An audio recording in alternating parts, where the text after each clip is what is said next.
Welcome in, guys, to Futsal News Live. Jake here, as always, with Luke. Luke, welcome back to the stream. What's Good up? to have you back again, my friend. Yeah. We got a very special guest tonight, don't we? Yes, we do. Yes, we do. Yes. So we have David Fresquez here from Santa Fe Gloom, one of the newest additions to the NFPL. And he has a insane story on how he got here. So we're going to be talking a little bit about that tonight, getting you guys familiar with this new team and with David. And I think you're going to find this conversation very interesting. We talked a little bit, of course, setting this up for tonight, and some of the things we talked about and the passion I feel from David when I talk to him. I can tell you guys are going to love this. So, David, if you don't mind, brief introduction. Tell us a little bit about yourself and your history and how you got here. Yeah, thanks for having me on, guys. David Fresquez, born and raised here in beautiful Santa Fe, New Mexico. And my mom had the 18-30 rule, which meant once I turned 18, I had 30 days to move out. So that's exactly what I did. I was very lucky to play soccer at Colorado State University Pueblo. So got scouted at a Dallas Cup, and the coaches came up to me and said, "Would you like to play at Colorado State?" And I said, "Of course." I wanted to play, from club to high school. College was kind of my thing that was my ticket to play. I had no idea what I was really doing at 18. I said, "Well, how far is it?" They said, "It's 4 or 5 hours." I said, "I'm there." So speaking of which, they are in the Final Four in the Division II tournament right now. So go CSU Pueblo. Wish you guys the best. You guys are my guys. So we were like the best team at the time. I went there 2009 to 2012. 3 out of the 4 years we were nationally ranked. But last year they went to the national championship. Heartbreaking loss, but now they're back. So for the Final Four. So go CSU Pueblo. So that's awesome. Yeah, so shout out to them. And then when I was in grad school, walked across the street into a nursing home looking for work. And I said, I'll do anything except cook. Just can't cook, but I'll do whatever you guys need me to do. And I got the job, and I fell in love with working with the elderly. And one thing that the elderly had in common was they missed home and they missed family. So I said, okay, that's a ticket. That always really stuck with me. Had a brief introduction into professional sports. I worked for the San Antonio Spurs for a couple years, and then eventually came back home. And I started up a company called Age Friendly Senior Care that does exactly that. It helps seniors age in place at home with caregivers. So that's my passion. That's my heart. That's my expertise. I do it 24/7, 365, every day, all day, because, our parents or grandparents, they're always kind of running around, right, with memory loss or what have you. So I started that company 9 years ago. Very successful. Just love it. So that's kind of my day job. My volunteer work, I'm president of the Hispanic Chamber of Commerce.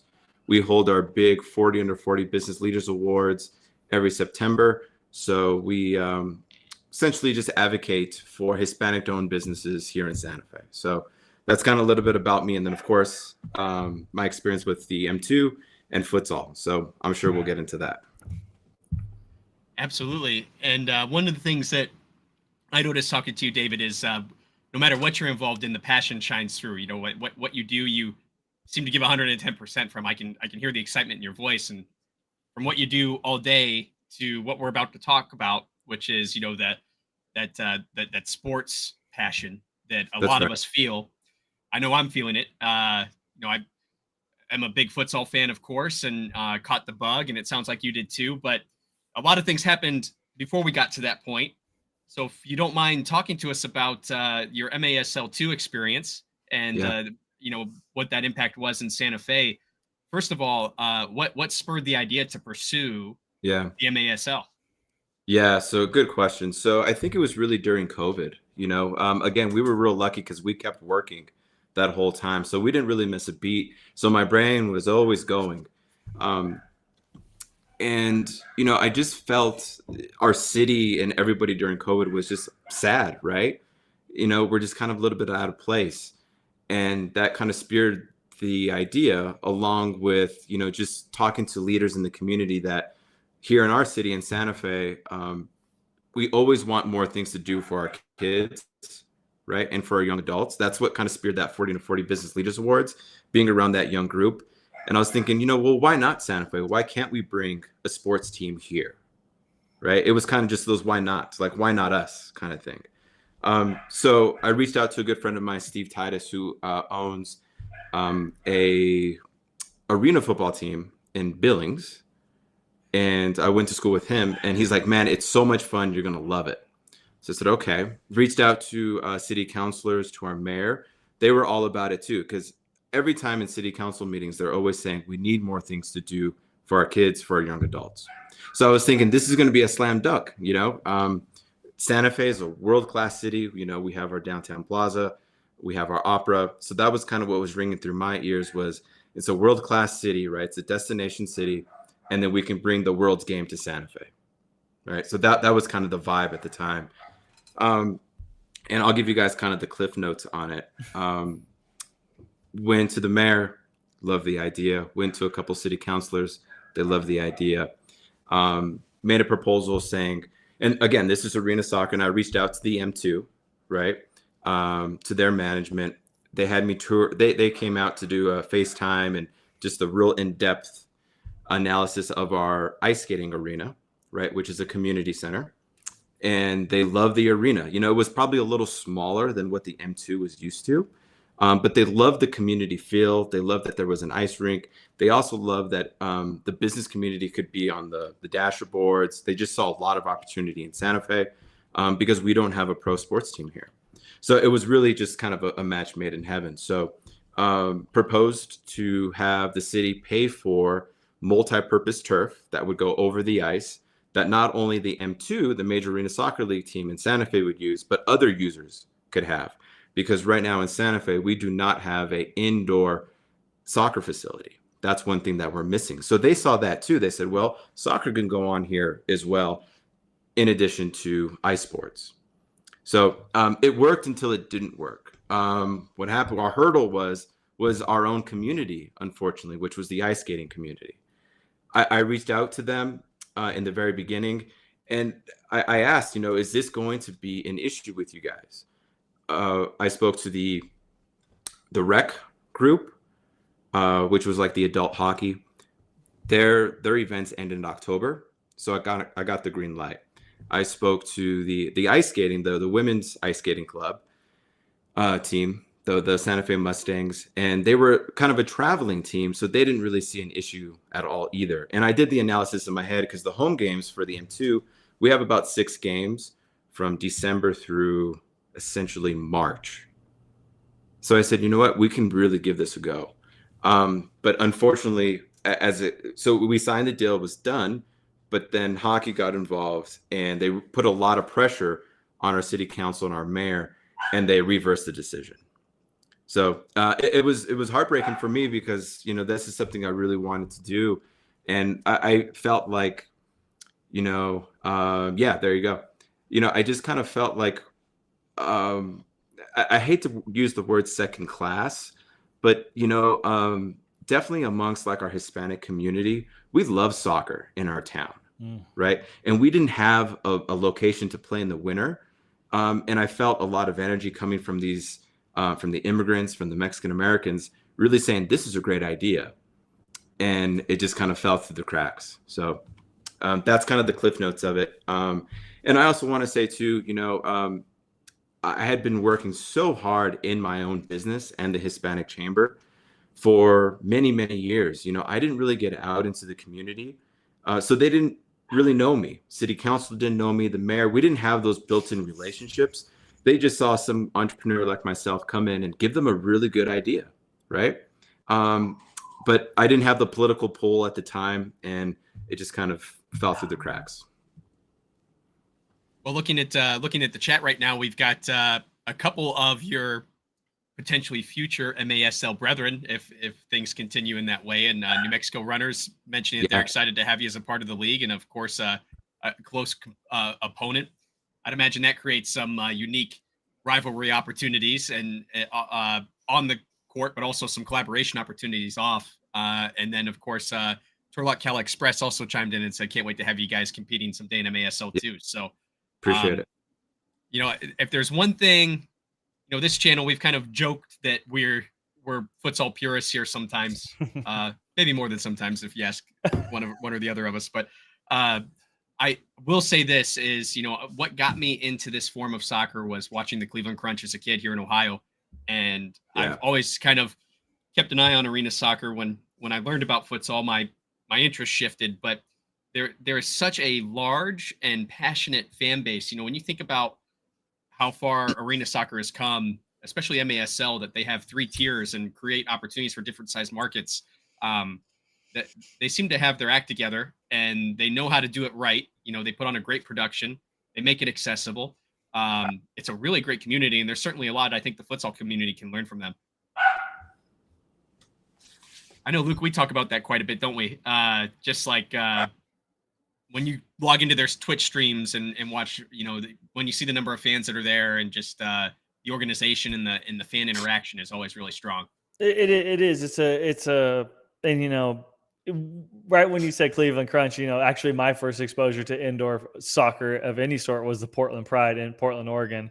I think they're now defunct. I'm pretty sure they're long gone. But anyway, I mean, and you feel that thing of like, you know, you talked about hometown pride. One of your own goes and plays with the Portland Pride, and you feel that swell of connection. And it's such a great thing. And yeah, seeing the Twitch streams with MASL, it's great to see like 1,500 people on a stream. I think some of the later games when it got kind of hot and heavy was like 4,000 or 5,000 people. It's good. It's just it's great to see a healthy environment for watching soccer of any sort. You know, for sure. So David, when you talked about some of the pushback, it's kind of surprising to me actually to hear that, especially considering reading some of the articles getting ready for this for our call together. I noticed that the burden on the community center was actually really light as far as ice time that was relinquished to make this work. And to have another tenant in the building to kind of help with that expense and just make the community center as whole a little stronger. Now I'm an outsider looking in, but I found that kind of surprising. Was that something that was a shocking hurdle for you? Yeah, absolutely. You know, I think some of the pushback was the city agreeing to purchase the multi-purpose turf, right? You know, and at the end of the day, I went back to the city and said, well, I'll purchase the turf and I'll also pay for the conversion from ice to turf to ice, right? So I was willing just to pay for it and to have the show go on. So yeah, it was really discouraging. I didn't anticipate that hurdle. I asked the city to do a report of how much the hockey community would lose out on the ice, right? And I hate to use the word lose, but just how much they would have to compromise, right? And it came out to 3%. So I said, you know, I mean, that's not a big number. I was never really that good at math in high school, still not, but that seemed like a good number to compromise to bring in a sports team, right? And to your point, the economic development that would go around having that M2 and that huge exposure, right? Especially with the M1, you know, there's a lot we could do with an M2 team here. So, yeah, it was disheartening. I still don't really understand it. But I think right now we're on a clean slate between myself and the city. I think we move forward, right? I learned from my mistakes. The city learns from theirs, and we just move forward. And we just keep working together. It was kind of just our first try. I think a lot of what I hear, David, is this. I immediately go to this because I've had experience with it, which is whenever you go into some sort of venue or some new adventure, someone's got something to lose, you know. And we've talked about this within soccer culture of its own.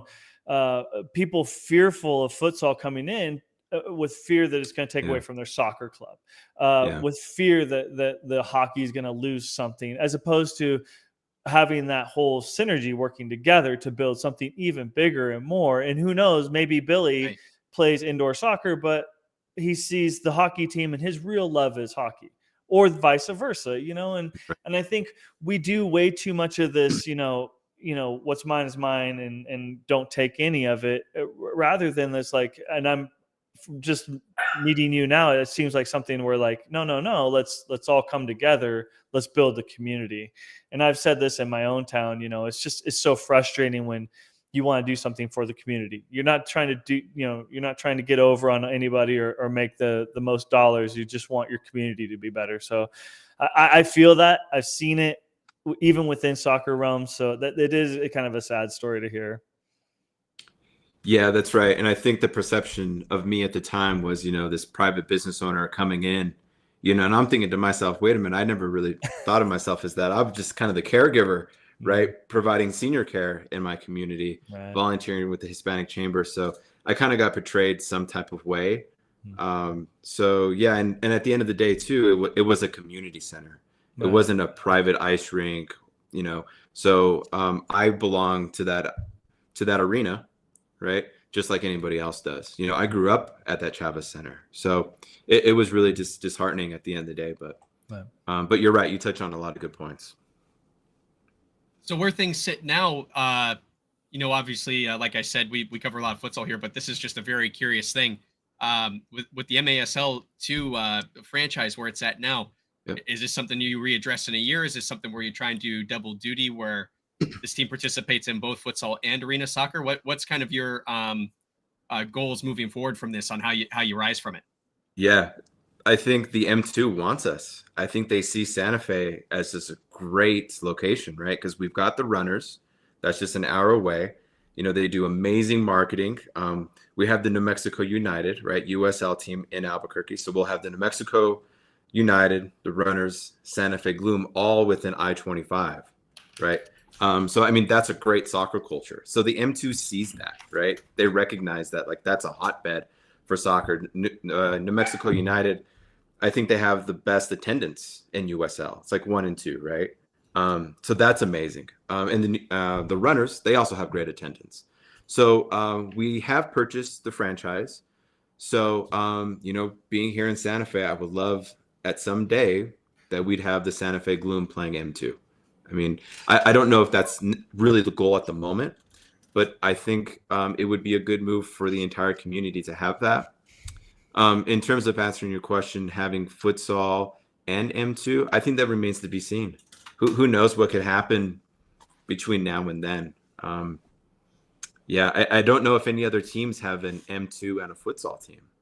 We might be really the only ones. I'm not sure. Well, and that kind of brings me to the next step in this, right? So you go through this, you have the way I would, if I was writing up a news article on it, and I didn't go to journalism school, so guys, take it easy on me when I say this, but if I was writing this up for a news article, I'd say, you found probably unlikely allies in the sense that, the guys right down the road that already exist are cool That's with right. it and actively helped you. And then the unlikely enemy, well, let's not say enemy, it's part of the community, unlikely hurdle being that, a community that maybe misunderstands what the intention is. And now you move on and you say, okay, how do I deflect off of this and continue moving forward? And you find futsal through the NFPL. So if you don't mind, tell us how you got to that point and how you found futsal in the NFPL. Yeah. So now you're going to see the smile come out, right? So, because I was bummed, right? We were like, what do we do, right? Because we were like, shoot, we kind of lost it. And I just did my research. I started talking to guys here in Santa Fe, and they're like, hey, we play for the New Mexico Elites, right? Out in Albuquerque for Flagship. And I got to thinking, I was like, okay, maybe this is the alternative, right? So I kind of slept on it for a couple of weeks and, watched the games, watched the programming. And when I was really sold was we started to hold practice, right? So I got a group of guys and I said, hey, let's hold practice. We got a local church to kind of vouch for us to go into the gym to play futsal. We went out to a tournament in Albuquerque that the Flagship put on. And that first game, I was sold. I was sold because I think the futsal on YouTube, it does it a disservice because it seems slow, right? Compared to the M2, because the ball obviously never goes out of bounds in M2. It's nonstop, right? And it's a bigger field. So then you watch futsal on YouTube and you're like, I don't know. You have to kind of really see it in person. And then you see it in person And I'm like, this is it. You know, I was like, this is it. We got it. We found it. And I reached out to the league, to Ducks, and I said, hey man, we're thinking about doing this. What do you think? Is it a good location, a good city?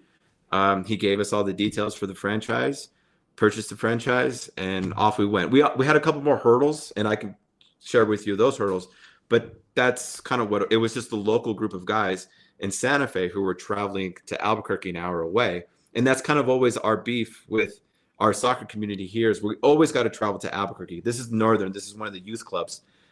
These guys always got to travel an hour away. And we're thinking, why can't Albuquerque come to Santa Fe, right? So now this is it, right? So the Albuquerque teams will now play for Santa Fe Gloom. So that's kind of how it went. That's really cool. So you find Ducks, you join the league. We find a way to continue to use this idea and this concept. And one of the things that I like the most is the connection to the community is clearly important and strong with you. Yeah. It shows in your logo. I think you guys have a fantastic logo and color Thank scheme you. that Yep. is very well thought. Yep. That drop today looked great. And then to take that a step further and working with the churches and the schools. Tell me how that's going to impact the way you guys operate as a team. You know, it seems like that grassroots community touch is super important, and it seems like that thrives in the futsal community. What's your thoughts and what's important to you moving forward here as you open up kind of quote unquote your home to introduce Santa Fe to futsal? Yeah, so you touch on a couple of good points. So again, you're going to see me smiling here. We were able to rent out my own high school, which is Santa Fe High School, to play for the Santa Fe Gloom, right? The cool part is Santa Fe High School, our mascot are the demons, right? So I'm a demon and I'm a gloom, which is super cool for me. Like that's like a dream come true, right? So I think some of the grassroots effort was, especially with the M2, what we wanted kids to go to free. We wanted the kids to go to these games for free, right? So how do we do that? How do we subsidize that? We've got to find our business community to sponsor these games, right? So that it's accessible for the entire community to go out to watch a pro team, right? Especially the M2 guys and the futsal guys. Because growing up, we all have our stories of, for me, it was the New Mexico Chili's, they were the pro team here. For the kiddos now, it's the New Mexico United, right? And that's awesome to see. You go to a game and you see these kids and they're like, holy moly, I can actually be a New Mexico United player. I can play for the New Mexico Runners. I can play for the Santa Fe Gloom, right? So I just see myself and our players see themselves in the kids because that's how they grew up. They grew up watching all these pro players. And in Santa Fe, we just didn't have that. We'd have to travel out. So now with the Santa Fe Gloom, we bring it here into a local high school where the kids and the families can see these players close up, right? It's not like an MLS game where it's a huge stadium, right? Someday we'll get there, right? But not in the near future.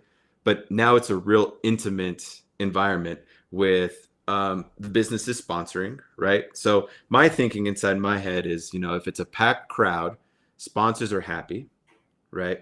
And then the players are happy because they're hometown heroes. They're going to be covered like they're the New York Yankees here in Santa Fe because they're the only team, right? So now we have just a lot of good ingredients for just a really fun time. That's awesome. Did I get that's really important. Did I get the gym right there, David? I didn't see it. Oh, okay. Pull that back up because if this is it, this is amazing. Yeah, let me pull that back up. Hold on. So I think that's one of the things that I like most about futsal is the kind of the nature of where we play, especially with the hard court. It doesn't take a lot of people to be loud, and you can really make a fortress out of a place with some passionate fans. Is this where you guys will be playing? I don't see it. It's a black screen for me. Oh no. That's weird. Let's see if we can fix that here. Interesting. Blue and yellow. It looks like inside. Yeah. Oh my gosh. Yeah. Big SF in the middle of the court. Probably so. Okay. Yep.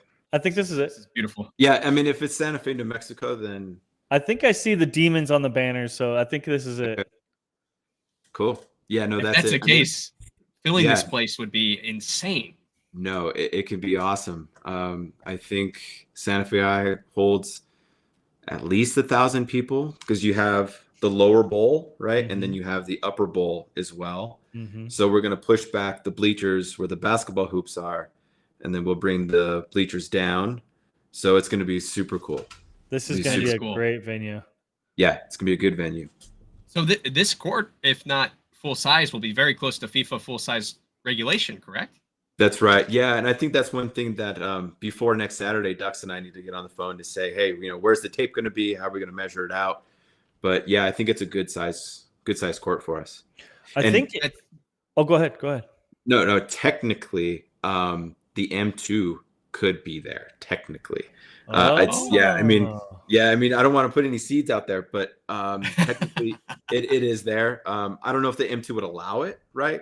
Because the lower bowl would just be the boards and the turf, and then it would be hard for ticket sales potentially. But I mean, we can cross that bridge when we cross it. But kind of to your point, it's got good size. Yeah, this is amazing, and like I said, it doesn't take a lot of fans to get a place loud. So even in humble beginnings, I'd imagine this a place like this could easily turn into a fortress.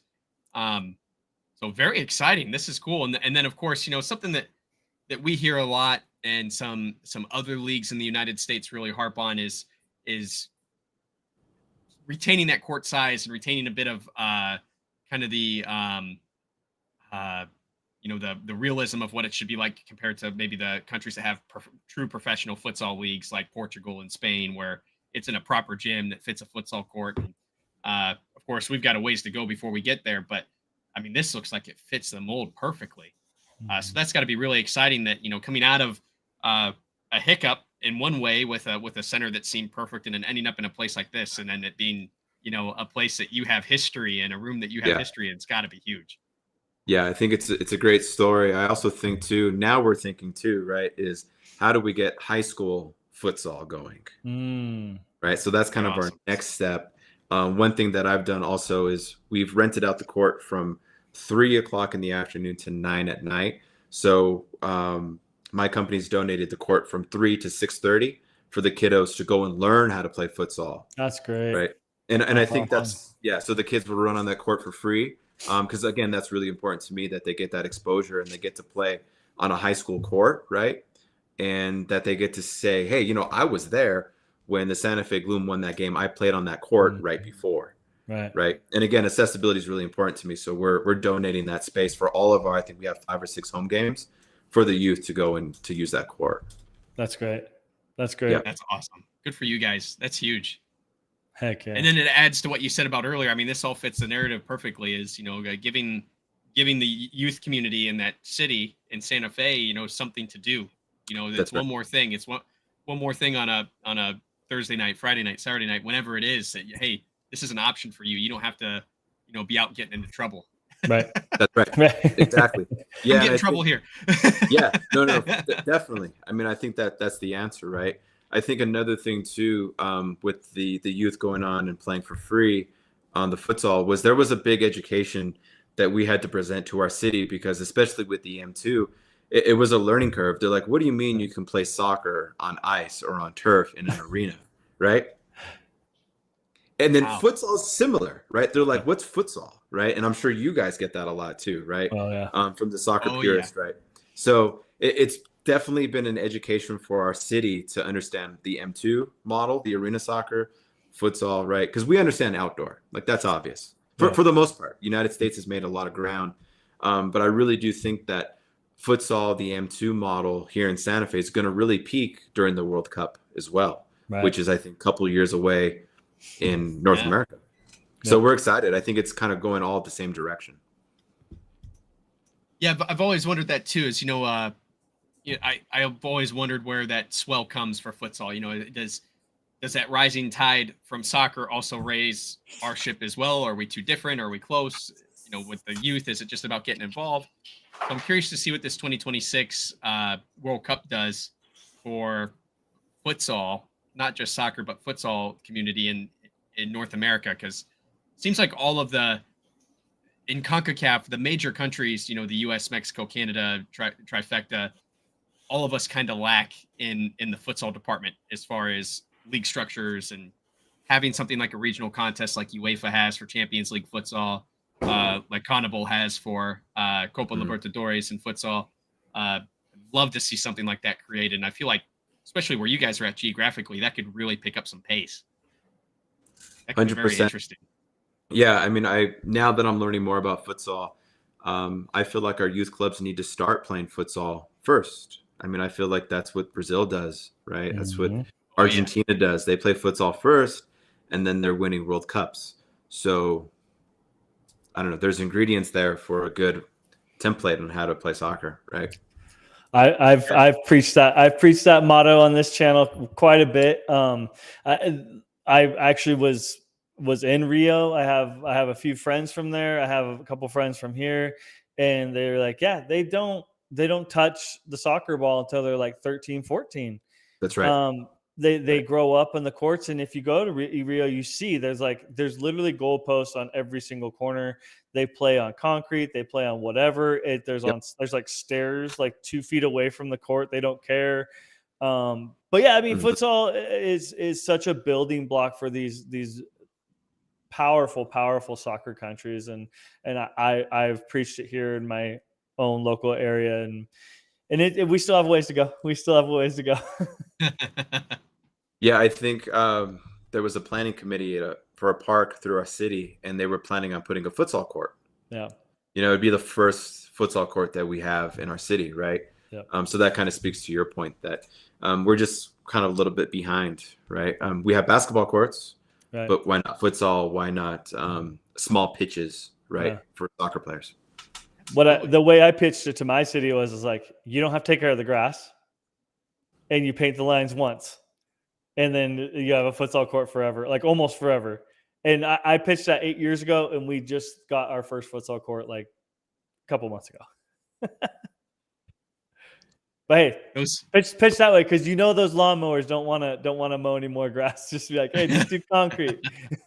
Well, yeah, we're in Santa Fe, so it doesn't necessarily rain all the time. So concrete, turf, that's the way to go. I wish we had grass, but not so much. One thing that I've seen as a strategy out my way, I'd be curious if this would work for Santa Fe, is we've taken advantage of a few basketball courts and parks that were neglected and underutilized. And we went to those cities and said, okay, you've already got the space paved. It just needs touched up. Let's paint some lines. Let's repurpose this. No one's using it anyway. What do you have to lose? And we've been fortunate in Northeast Ohio to create several spaces. And Otto, who I coach with in the academy that I'm affiliated with, they he has made it a point to go into some tougher neighborhoods and say, okay, here's a park that just needs a little bit of touch up. And he's worked with local leaders in those neighborhoods to, kind of the same vision as you, really, David, is like, let's get these kids off the street and let's give them access. And when you look at maybe some of the shortfalls of the outdoor game for soccer right now, there's an argument to be made that we're not tapping into our full talent pool here in the United States because we've priced a lot of families out. And the nice thing about futsal is if it's in a park on a street, it's a low budget, find a ball, find something. And then if your local community is not taking care of the grass, no worries. Go kick around on the court and, just have throw down a couple shirts and shoes. Or if you're fortunate enough to have a couple nets set up there, then, come and go as you please. And it could be just like pickup basketball in the big cities, really. That's right. I mean, growing up as a kid, we did that anyways, right? We played futsal without knowing it. We just put our backpacks as goals and we played on the basketball court, right? Yeah. But I think you touched on another good point, is the pay to play model in the United States, I don't think is really working, right? And that goes to show with, again, those Latin American countries beating us up all the time because they don't have that model. Right. And then we're losing out on our talent pool because we're missing out on a lot of talent that can't play club because of accessibility. Right. Their parents are working or don't have the means. Right. So I'm really conscious of that, making sure that Santa Fe Gloom is tapping that talent. Right. That we're not missing those kiddos, and we're identifying that talent at 6 or 7 years old. And we're saying we found that kid at a Santa Fe Gloom game when he played for free. Right. Or she. Right. So I think you touch on a lot of good points that I'm trying to eliminate that pay to play model. Yeah, exactly. And when I played club, as a little kid, my parents would ship me off to Albuquerque, right? So they drive me to Albuquerque and back from Santa Fe, which is an hour. I was just very fortunate I had that. My parents worked really hard just to chauffeur me back and forth, but a lot of kids just don't have that, right? So the talent just it leaves our city or it doesn't go anywhere, even at the national level. Exactly. Do you think that you mentioned the boys and the girls? Do you think there's a future for a women's futsal or some form of professional women's team in Santa Fe as well? I do. I'm going to strive for that next year. Yeah, depending on how the league runs, but I've been in good communication with UNM club soccer. Not the athletic department, but UNM club soccer, and they love that idea, right? Because to my knowledge, there's no professional futsal in Albuquerque. You guys may know more than I, but when I spoke to them, they were like, absolutely, that could be something really cool. So we're taking talent from Albuquerque, bringing it to Santa Fe, and then also obviously fostering our own talent here in Santa Fe. So I think the Gloom is going to really kind of spark that interest and say, we can have these things. We can have a women's club here. And again, the cool thing about Santa Fe is, we're about 80,000, right? We're the state capital. So we're a destination city and we have that interest. And the cool thing is we're going to find out, right? Yeah, absolutely. Yeah, we're going to make sure they find out about us and we'll find out about them. Right. But yeah, no, I think there's definitely growth potential there for sure. That's really cool. I think there's a lot of room for growth with a women's team in the NFPL. We have stumbled out of the gates with the NFPL women's teams, but what we did see from last year was phenomenal. We got graced with the name escapes me. She signed youngest player to sign a major league contract. Wow. Her name just left me. Can you pull it, Jake? Chloe Ricketts. Ricketts, yes. Chloe Ricketts with Futsal Factory. It was just she wasn't even dominating. She was good, but there was so much talent on the court. It was just so much fun to watch, and it makes me really excited to see something in Santa Fe grow because I really enjoyed the futsal game with the likes of Grand Rapids women's team. Columbus had their times, and Futsal Factory, and again, just multiply times two what Jake said with all the maybe some like international or national tournaments with like some Santa Fe teams playing some Grand Rapids teams. I would just love to see something like that as well. So yeah, not to spill the beans, but I know that the MASL, they're thinking on that too. Right. Oh, that's awesome. That's great. So I know that there's been discussion on just discussion like this because I think they see the need. And let's be real. I mean, our women are awesome in the United States. They're kicking butt. They are. So the proof is in the pudding with that model. So why not futsal? Why not M2? Right. Well, and there's more interest in women's sports than ever before, too. I mean, there's no better time to get involved than now. And when you think about the struggles this country's had to get off the ground with futsal in general, the failed truly professional league in the PFL and some other things, maybe the route to go is to pursue a professional women's league, a truly professional paid players women's league. That I think there'd be less overhead overall to set it up with futsal as opposed to some other sports. Because we could still use a lot of these places. There's so many major markets in the United States that already have hockey rinks and basketball arenas that we could plop ourselves right into. The infrastructure is already there. Right. We just need to put the sport in front of people, and that's what we're trying to do here is get more people around it. And we're glad you're a part of it, David, because I feel the passion, and I think that this is something that can be really good and put Santa Fe on the map for something kind of revolutionary in the sense that hey, this groundswell for futsal has been happening for a while, but we can really shine a spotlight on it now.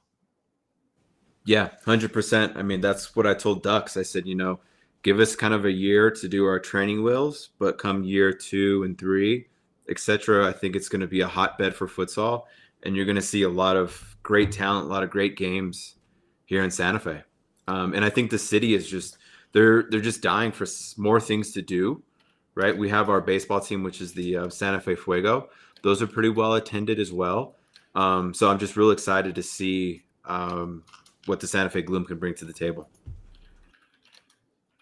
So we talked a lot about the community and how you've been inspired and what's going to make the Gloom special. Talk about what makes Santa Fe special? What is it about Santa Fe that's inspired you so much to pursue this and ensure that there is these community connections?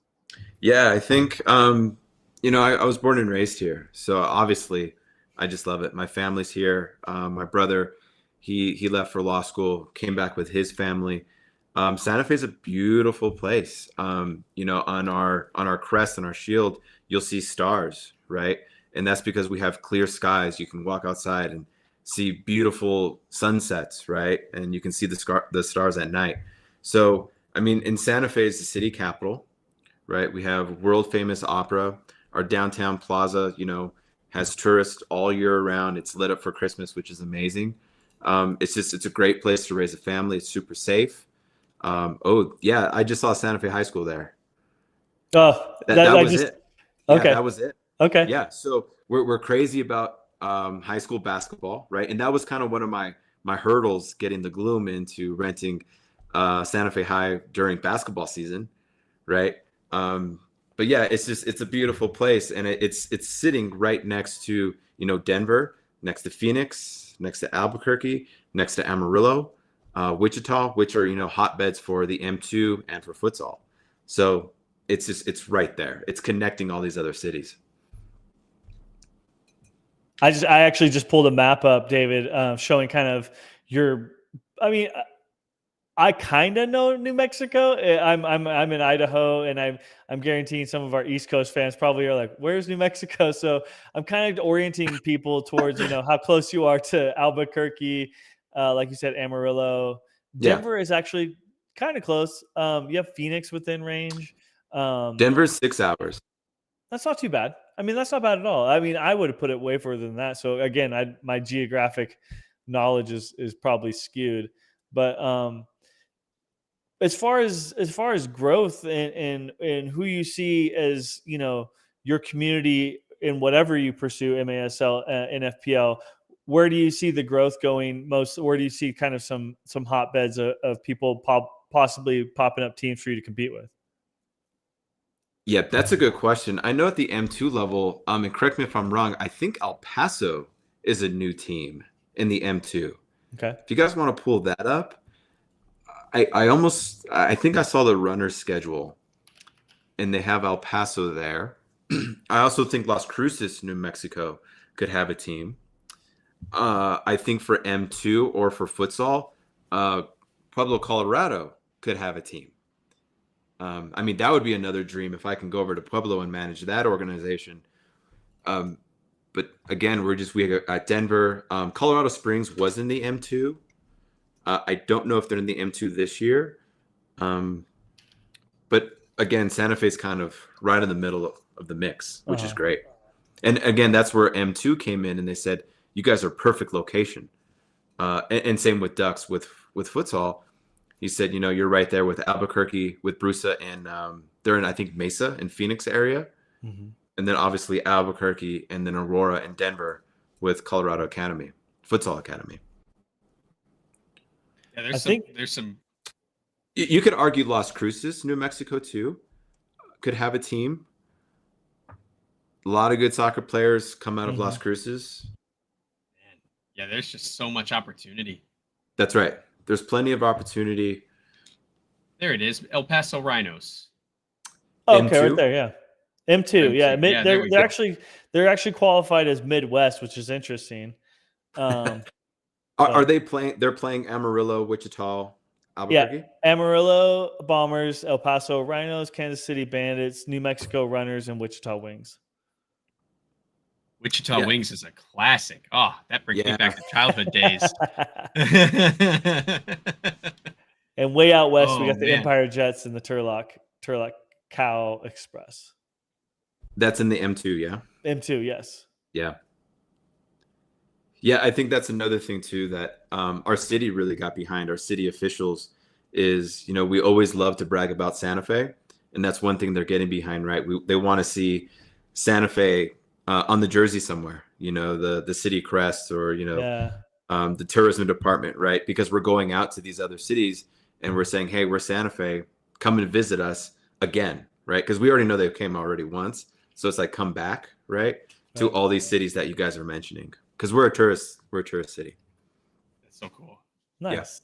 That's actually really interesting. I can't wait to see how this plays out for NFPL, and it's a chance for new rivalries. The teams that are there now, and actually I see Scott Ludwig in the chat just confirmed El Paso's new this season for MASL2, and it looks like, and I don't know MASL2 very well, so I'll lean on him for that expertise. Colorado Inferno looks like they're sitting out this season, so a 1-for-1 in that division. And interesting, I've seen before that Brusa, Flagship, Colorado Futsal Academy already have some history coming over from another league and another practice of indoor soccer. Very familiar with each other through these tournaments, like you've started to participate in as well. Yep. As you look ahead to this season, who's someone you're kind of looking forward to going toe-to-toe with and starting a little bit of history with? Yeah, so obviously, Albuquerque and Flagship, right? I think that's the obvious one. But I also think Colorado might be someone we have our eye on as well, because we went to, it was the Mile High Cup, which Colorado Futsal Academy put on. This was maybe 3 or 4 weeks ago. We lost in the semis in PKs, right? And then that team took Colorado Futsal to overtime. Colorado Futsal won in PKs. Oh, wow. Right? So if I'm doing my futsal math, I'm like, we're a in competitive the ballpark. transitive property, right? That's right. Hey. We're in the ballpark. Hey. We didn't lose 7-1, right? We didn't lose 7-1. I feel like obviously we should have won. However, we also, from the Flagship, we had some Flagship players play for us, so that's super helpful, right? So there's that rivalry already. So I think it's Flagship and Colorado and then we play Colorado first. So that's something that oh, go ahead, Luke, please. I was gonna say I'm looking forward to the Albuquerque game, and I'm just gonna throw it out there that Brusa had some spicy games. So look out, that they love to compete. Yeah, and they got a nice venue over there. So I'm looking forward to seeing that game. I look forward to seeing Gloom stack up against Brusa as well. Just because they compete and they compete hard, and I remember the crowds and people are screaming and yelling, and it's a good environment. Hopefully it doesn't go in a screaming, yelling in a bad way, but screaming, yelling in a good way. But yeah, that's another matchup I think would be a good one too. We can't wait. Yeah, we're super excited. I think the Southwest Division has a ton of upside. It's a lot of fresh faces for people that have followed the NFPL for since its inception in 18. Probably seen a lot of people that were not familiar with it.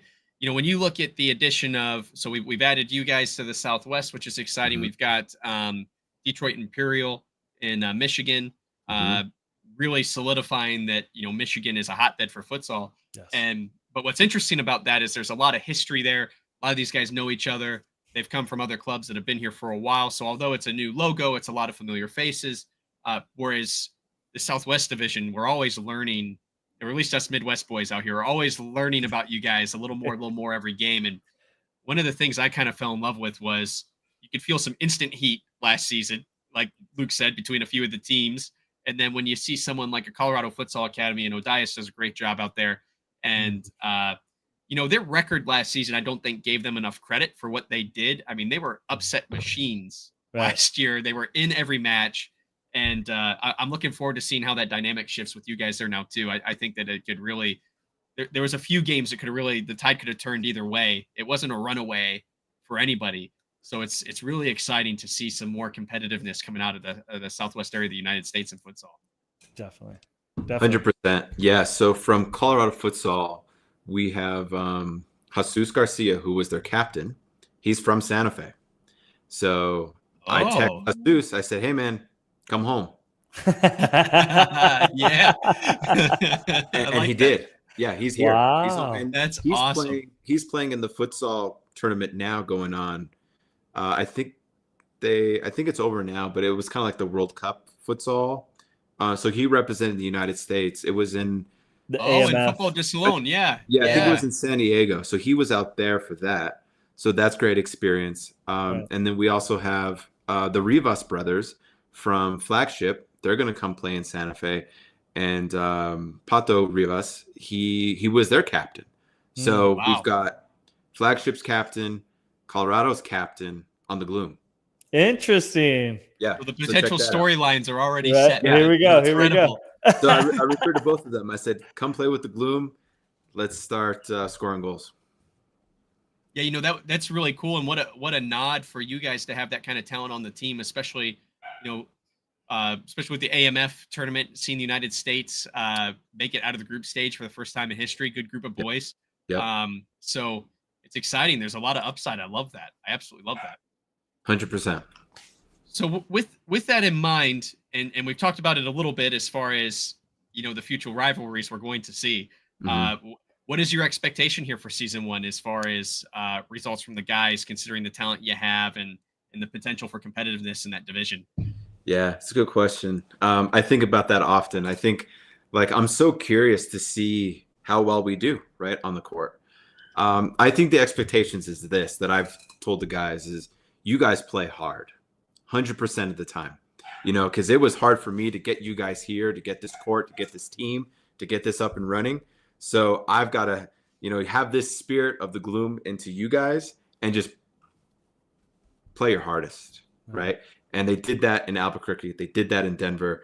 You know, we went down like 3-0, like right away, right? And I'm like, what the heck? And they came back and won the game, right? So they just constantly play hard. That's really what I care about, is them just playing really hard and being respectful, right? Because we'll have city officials, we'll have the public schools, you know, school board, obviously kids, fans, and I want to make sure that our guys are respectful to the game, right? Because I think that goes a long ways, because they're role models at the end of the day. So it's playing hard, scoring goals, being respectful. Those are my expectations, more so than like wins and losses. That is so important. Yep. I'm going to jump in, Jake. Yeah, please. You talked a little bit there just at the tail end, as there were role models and the community and the interaction and the officials. I think one thing that Jake and I have talked a lot about is this fan culture. I kind of wanted to get your 2 cents. I think I'll try and leave it vague that, you know, we see teams like San Lorenzo down in Argentina, and some of these fan cultures where Campeones, by the way, they have the tifos, they have the chants, and they have this. I go to the Portland Timbers games where, you know, it's you get up in the crowd and it's another environment, it's another world, and and being at the game is its own little thing, and it's an event. What are your thoughts as far as Gloom goes? And do you have any aspirations to build a fan culture? Is that something that's on the radar for you? Yeah, so great question. The answer is yes. It's so hard or at least for me, right, to pre-script it. Sure. You know, I think we've got to get to that first game, that second game, and see what happens. Right. I know it's kind of a lame answer, but I think it's just going to cultivate into something really, really special on its own. Sure. You know, and there's a lot of slang that New Mexico people use for the New Mexico United game. When someone gets hurt, they say "Pobrecito," and that means kind of like a crybaby or like "poor you" kind of thing. So a lot of that stuff is going to come out, you know, with us Santa Feans and New Mexicans coming out to these games, right? But we're definitely going to have a fan culture. But it's going to be just, it's going to be from the roots, right? Totally from the roots. Some of our marketing guys, they thought of mucho gusto, right? So instead of like mucho gusto, it's like nice to meet you. With the Gloom, you know, is mucho gusto. So it's like nice to meet you in that type of way. So, you know, just real creative things like that we can put on merch, right? That's real, like Santa Fe. We have our fiestas, which is like Viva la Fiesta, things like that. It could be Viva Gloom. There's just so many different things that we can come up with, but we're definitely that's what Santa Fe is. There's so much culture, right? Especially in our downtown area and then our south side, where a lot of our Hispanic families live and our kiddos live. And just integrating the two, I think it's going to be something just really, really special for our city. So I think you touched on a lot of great points. Being that we're the Gloom, I think it's going to be maybe a little bit darker, right? And the Gloom's not on us, the Gloom's on the opponent. So I think those are a lot of the good things. I think we're going to get there maybe midway through the season, and then our schedule, our last 4 home games are at home. You know, we travel, I think, January and some of February, but that last 4 games, I think, at least from like our standpoint, from like management level, so to say, is we're going to really get there in terms of the culture and the environment, that people are going to be walking away saying, you know what, that $10-15 ticket was super worth it. You know, I felt like I was at an MLS game or a New Mexico United. That's awesome. Luke, I love that question, and it ties in so well to what the groundwork seems to be for what you've done. I would say from personal experience, I really don't like to talk too much about my own stuff on this. I'd rather talk to you guys. But when we did have the Vulcans here, that energy was so contagious, and we talked a lot about, and I've talked with Melissa in Columbus about this quite a bit too, is you can't manufacture that culture, that fan culture. It's got to come natural. It's got to come from the heart. And that is when it's its richest. You can tell, and this is something Melissa and I talked about. I was like, look, we've tried to spur that before. You just can't touch it. You got to let it be its own thing. And I think that's how they get a lot of their passion out of their fans down there when they're playing. But something we felt with the Vulcans was, and this is more a message to your fans than just talking out loud, but I started a supporters group because I fell in love with futsal, much like you did, and said, how can I contribute to this and complement what's already happening? And I thought, you know, I love that ultras that for us in Columbus, the Nordeck, you know, the Nordeca atmosphere and TIFO culture, like what Luke has seen in Portland. I wanted to find a way to kind of create a mini version of that in Akron, Ohio. Yep. So we found a way to name our supporters group as kind of a play on words off of the Vulcans name, tie in with them. Hey, we're not a part of the Vulcans organization, but we support the hell out of them.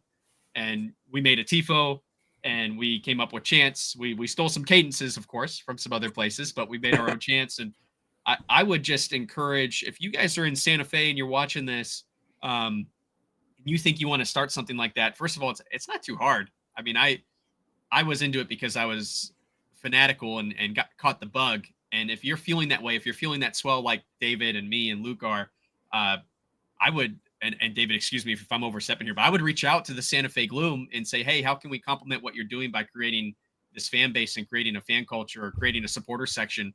I think they could really go a long way with captivating some of the younger folks in that room too, as this continues to evolve. So that would just kind of be my raw soapbox speech to any fans out in Santa Fe right now. Yeah, I appreciate it. No, I mean, we'll definitely do a part 2 or 3 midway through the season to kind of update you guys on that fan base. But we're definitely going to have it. I think it's going to be so much fun with the culture of Santa Fe. It's ready to go.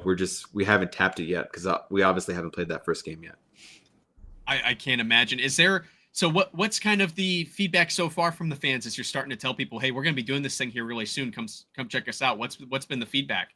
Yeah, I think from the player pool, I think they're just super excited. You know, we had our tryouts were last week, and we had a big snowstorm, so we had to cancel it, but we still went out and played, right? But we had about 20 guys out there, you know, wow. A lot of high school players. So even in the snow, they came out and played. You know, you have to think we're in Santa Fe, so snow scares us, right? I'm like out in Michigan. But yeah, we still came out and played. So there's just a lot of players texting, calling, saying, hey, how do I try out for the Gloom? How do I play? We had a PA guy just reach out to me and text, say, hey, you know, I did the PA for the Fuego. Could I do it for the Gloom? I'm like, you're in. Hey, cool. You're in. You're hired. Yeah. You know, we got it. You know, Primo Sports, they do the broadcasting for Northern New Mexico high school sports. We've hired them to do our play-by-play, right? So they're an excellent group. You guys can actually YouTube Primo Sports. Lots of followers on Instagram. So they're going to be doing our broadcasting, and then we've got a DJ to kind of make it like an M2 type environment, like a NBA type environment. And then again, we'll have the youth, playing futsal before. So I think there's just going to be a lot of excitement. We got the rental agreement, I'd say like 3-4 weeks ago. So our advertising is probably a C- at the moment, but we're really circling that February 10th game to really bring out the city, to really say, hey, this is our ribbon cutting, so to speak. And I think that's against Albuquerque as well, against Oh, what Flagship. better storyline? Yeah, I'm pretty sure. So that February 10th gives us like, a 2-month period to really drum up that excitement. We'll have one of our Hispanic leagues there, La Liga, their youth group, Northern, we've invited them. So we can really have like a good soccer community there. And then obviously our entire community, but really kind of targeting and saying thank you to the soccer community for making this happen. So, we're super excited. That's awesome. Yeah, sure enough, Flagship is going to Is be that- hosted by Gloom on February 10th, Yeah, 7 p.m. Mountain Standard Time. it's gonna be a bad day for them that day because we'll have our fans, we'll have everything. We'll have everything really set up by then. Right. Yeah, we'll be peaking at that time too. So I think that's something that for me personally, I'm kind of really circling on my calendar, saying this is where we can really show our city, what the soccer community can do, the futsal community, and that we can put Santa Fe on the map, right? For something really, really positive. This first game, I guess, in about 10 days from now, for me, it's like a dress rehearsal. It's kind of that fine tuning, just getting out there and playing hard, and just having a good production and just getting our feet wet. Because we, at the moment, we haven't even practiced at our home venue yet. So I hope to get the guys out there because we're at the church right now. But I think it's really important for our guys to step foot into Santa Fe High to kind of get a dress rehearsal there to kick some goals and to get their footing right on that court. So, even though it's a home game, Santa Fe's still trying to push that product out. That's really cool. There's a lot to be excited about in Santa Fe, and I can't wait to follow the journey with you guys. I definitely have my eyeballs on you, and it sounds like production quality is going to be huge right out of the gate as well, which is exciting. A good first impression goes a long way, and that's right. Something Luke and I talk about a lot on this channel, actually, with people. And we've been pretty fortunate this year. We've kind of traveled the globe this year with our Futsal News Live segments. We've been in England, Northern Ireland, England twice actually, and we've talked to several folks about what they feel is important.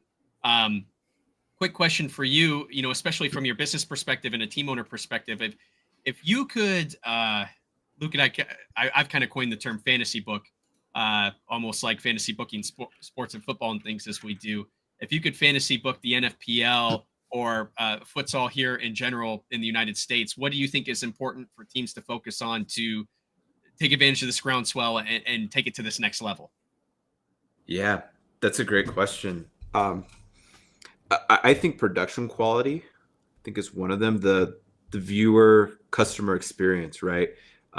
Just kind of like me when I first tapped into futsal, I just went to the YouTube channels and the pages, and I was like, I'm not sure. It's hard to get a good feel for it, right? And that's why we hired the Sports Primo, was to say, hey, let's get the highest quality out here, right? So I think that's one of the things that's high on our checklist is just the viewer experience watching it live. I think that's one.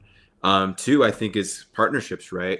In terms of if I step on as a Santa Fe Gloom player, do I get exposure to the New Mexico Runners at an M2 level or a USL 2 team, right? And then all the way to a USL team, Champions League, like the New Mexico United, right? Is there a path, right? Or am I just going to be working, doing my thing, playing for the Gloom, and then kind of just hanging it up, right? Or from a high school kid saying, I can play for the Gloom, then go play for the Runners, and then go step onto a USL2 team. So I think from a player development, I think that's where it needs to be. From a production side, sponsorships too, having that high quality production side saying, hey, we want the city to sponsor, right? We want city leadership to come out and put plugs for the city, right? We want that local bakery to come on and say, hey, go Santa Fe Gloom, come and buy our tortillas. Right? Yeah.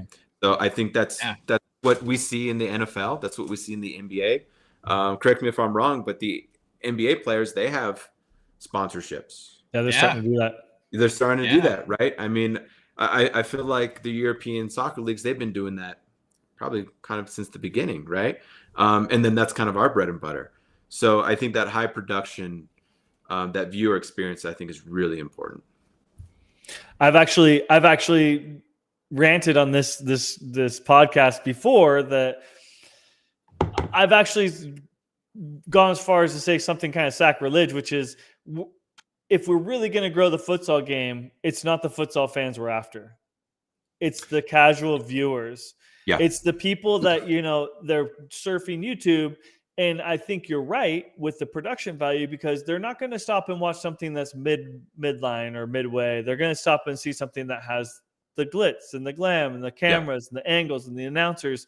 And again, I harp on this to people because I help produce, is that unless they have the names on the back, unless they have an announcer telling them who they are, the people, they're not going to care who they are, and they're not going to care what's happening because they don't know what's happening. You have to have an announcer tell them what's happening. It's a little bit of spoon feed. So, and I feel like you're on a right way of thinking for this to actually grow. And I think, I cheers to you. Absolutely. Yeah. I take that a step further and compliment the division on that. The Southwest Division does a really good job, it seems, of working with companies and mitigating. I mean, you guys have a unique challenge out there in the sense that when I think of closeness relative to the Midwest, you guys really don't have that. There's a lot of flights that are being taken. There's a lot of long drives compared to maybe our Midwest Division. Now 3 of the teams are in a single state and are close. They're within a 3-4 hour drive. So it's interesting. And speaking of teams that do that stuff well, we have one of them in the chat, and New Mexico is flagship is in the chat now and said, "See you on the court. It'll be great to play against you, but the rivalries with Brusa." So definitely going to be something to prove here. I like it already. Yeah.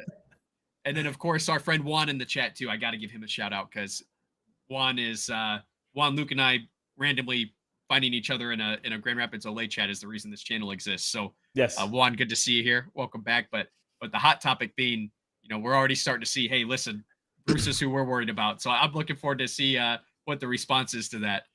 Yeah, one thing is, especially when I did my M2 homework, I did the same with futsal. I looked at Colorado Futsal Academy, I looked at Brusa, and I looked at Flagship, right? And they're sustainable, super sustainable. They've got that youth component, right? So they've got that feeder system. So no disrespect to Ducks, right? But if the league were to pick up more teams in the Midwest, or New Mexico, Colorado, and Arizona, we're still okay, right? So that's what I kind of bought into, is that we've got those great teams in those cities really close to us, that if something happened, we could still run our teams, right? And have friendlies at the very least.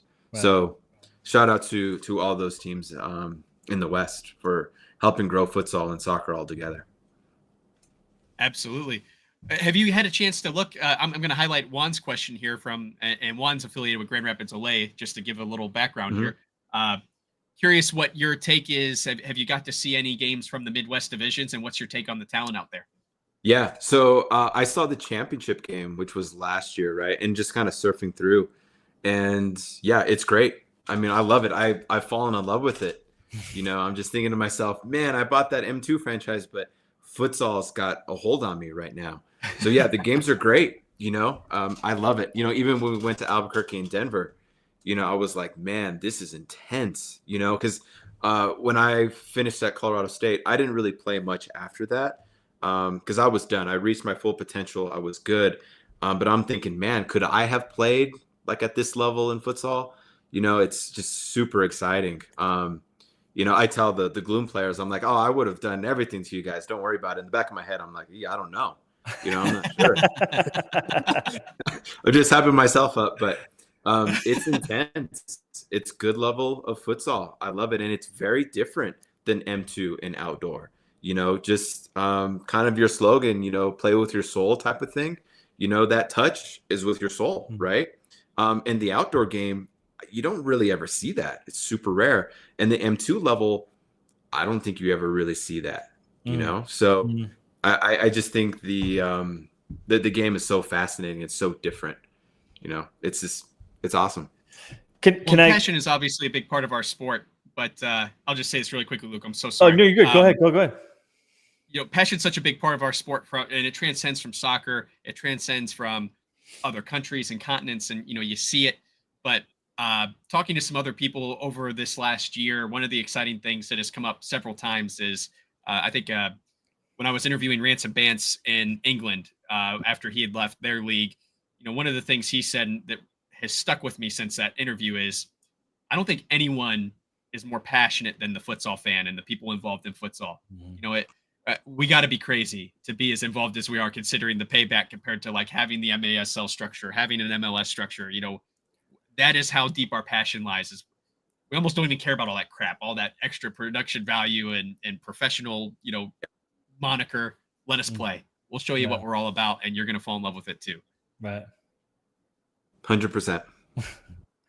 Jump in. I'm sorry. No. I had a question earlier, and you kind of alluded to play with your soul and kind of a little bit of tactics talk. From a coaching perspective, I'm not, I don't know if you're this far into the rabbit hole of futsal. What's Santa Fe Gloom's approach to their gameplay? What's Santa Fe's approach to, are you looking at some traditional diamond shapes? Are you looking at doing something a little bit more Portuguese, a little Spanish? Where are you drawing your information or your inspiration from? What are you looking at? What are you looking to emulate? Just maybe expound on that. Sure. I hope Colorado Futsal is listening. Yeah. Uh-oh. So Uh-oh. yeah, and if they are, no worries. Yeah. We'll delete this from the VOD. Yeah. So I think, not to give too much out, but our coach, he's from Brazil. Okay. So we can kind of start there. So, we're kind of leaning on him, obviously, for all that strategic, movement. I think what you can expect from us, again, is just playing extremely hard. I think we're kind of gravitating towards kind of that zone defense, right? We're still learning a lot. I mean, one of our first, one of our first practices, we left the gym about 10 o'clock and I called my mom. She said, how did the practice go? I said, well, a couple of the guys got a little upset with each other, right? Because one guy was kind of doing the futsal stuff and one guy was kind of doing the outdoor stuff, right? So, and we're obviously a new team, but again, I think it's just going to be playing really, really hard. And I think one thing that I'm telling the guys is, shoot the ball, having that goalkeeper, right? Have that goalkeeper kind of come out and have that other team kind of on their heels and shoot the ball. I noticed a lot of the guys, they were overpassing, and I never overpassed as a player. I'll tell you that much.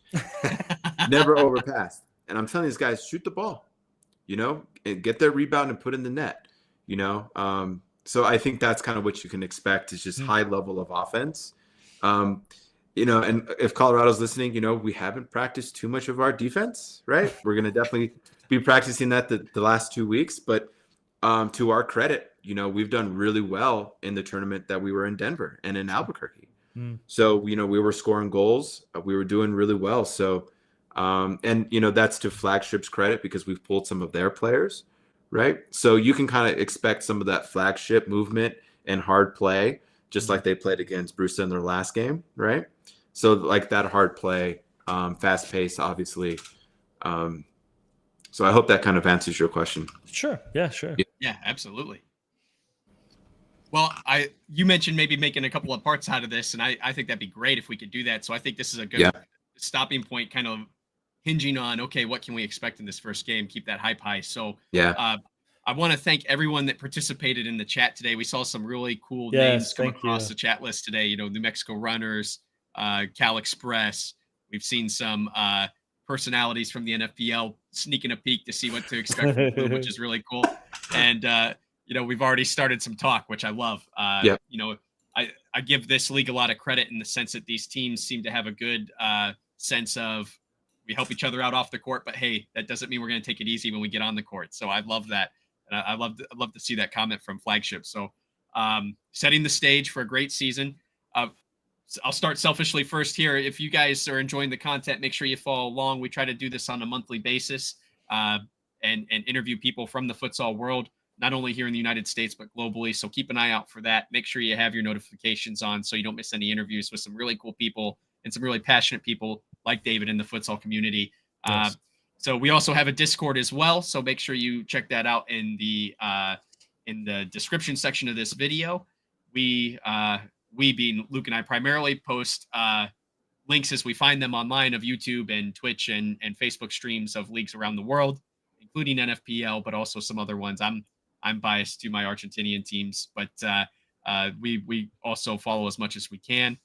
Make sure you guys follow the NFPL as well, so you can catch David's team at the Santa Fe Gloom as they make their debut this year. So a lot of shout outs here, but I think that one's most important. Make sure you follow the league. Make sure you follow David. This is going to be a great storyline that's only going to continue. And I am so excited for it. David, thank you so much for the time.